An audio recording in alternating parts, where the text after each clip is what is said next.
Vēl viens jauns enduro mocis šogad konkursā Latvijas gada motocikls tieši tas ir Triumph Tiger 1200 Rally Explorer. Kā jau var redzēt, ir bišķiņ pabraukts te pa zemes celiņiem. Un kas tad mums ir lācītim vēderā? 1160 kubikcentimetri, 147 zirga spēki, 30 litru bāka un mocīts man atkal, kā saka, ir jāpasniedzās, lai aizsniegtos līdz segumam. Lai arī sēdekļa augstums nemaz nav tik augsts. Oficiāli 850–870 mm. Protams, tas viss regulējās, plus vēl kāds tev ir riepas, kādi ir diski, bet sēdeklis sanāk platāks un līdz ar to man personīgi ir grūtāk aizsniegties. Kopējais svars ir 255 kg. Skatāmies uz pogām, kruīz kontroli, sēdekļa apsilde, ir stūres apsilde, signāls, virzienrādītājs, adaptīvais kruīz, te var modes regulēt, to mēs tūlīt apskatīsimies.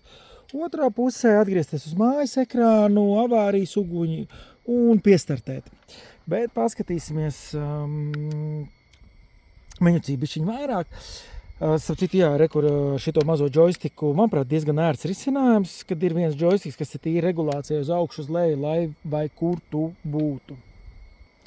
Un te svarīgi atzīmēt, ka tu vari šīs te katras modifikācijas regulēt, vai arī, teiksim, rain, road, sports mums, jā, ir sports arī, bet tieši offroadā un arī, teiksim, šī pro režīmā, jo īpaši tu vari visu kaut ko regulēt un arī no tā, piemēram, šeit paliek stingrāks vai cietāks. Ap citu, te bija arī aizmugurē kur ir noslēpies. Arī blaksēdētājiem var aizmugurē blaksēdētājiem. Blaķens vēl neviens šeit neredz, bet var uzlikt sēdekļa apsildi. Paklausīsimies galvenais, kā šis skan, bet jāpaskatās, manuprāt, dizainiski arī veiksmīgi izdevies modelis, bet pēc tam pastāstīšu arī par braukšanu. Bet tagad paklausīsimies, kā skan šie te 1160 kubikcentimetri. Triumphs prasa, kad, lai piestartētu, ir jānospiež arī sajūgs. Pamēģināsim. Ir. Un ko tagad jāpagāzē? Tāds mums sanāk izpūtājs un aiziet!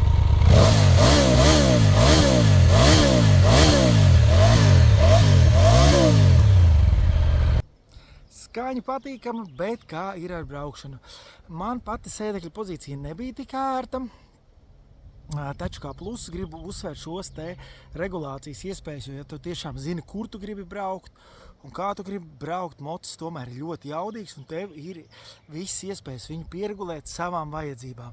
Man vienkārši, vismaz pagaidām, neatrada tādu ērtu sēdpozīciju. Taču ar šiem močiem bieži brauc stāvis un tieši pa šādu te zemes ceļu. Man lielākais gājs bija braukt tieši stāvot uz kāpšļiem. Tur, kur tu šobrīd redzi šo video, tur ir arī citu moču apskati, kas piedalās Latvijas gada motocikls 2024. Tur tu var apstīties par pirmajiem iespējiem izbraucot, kā arī, ja tur ir piestiprināta saite, tehniskie dati. Jālaiž tālāk.